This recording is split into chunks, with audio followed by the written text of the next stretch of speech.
पण आता महत्त्वाच्या घडामोडींचा घेऊया वेगवान आढावा। लाडकी बहीण योजना सुरूच राहणार। 26 तारखेच्या आत लाडक्या बहिणींना लाभ मिळणार, अजित पवारांची माहिती।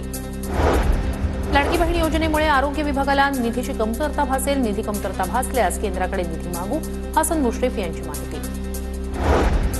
संजय गांधी निराधार योजनेनंतर लाडकी बहीण योजना ही बंद होणार। प्रणिती शिंदेंचा दावा, तर पैसे घेऊन तुम्हाला आत्मविश्वास आणि संरक्षण मिळणार आहे का? प्रणिती शिंदेंचा महिलांना सवाल।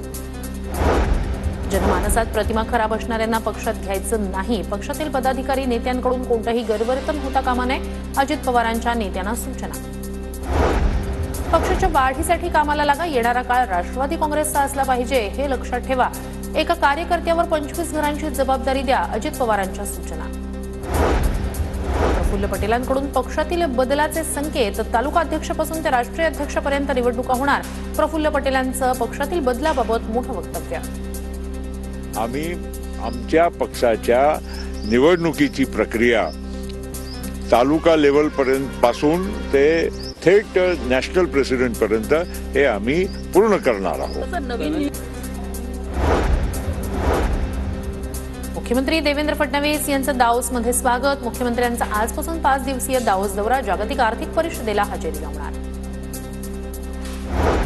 छत्रपती संभाजीनगरमध्ये जनआक्रोश मोर्चा। संतोष देशमुख कुटुंबियांसह सोमनाथ सूर्यवंशींचे कुटुंबीय सहभागी। आरोपींना फाशीची शिक्षा देण्याची मागणी करत विभागीय आयुक्तांना निवेदन।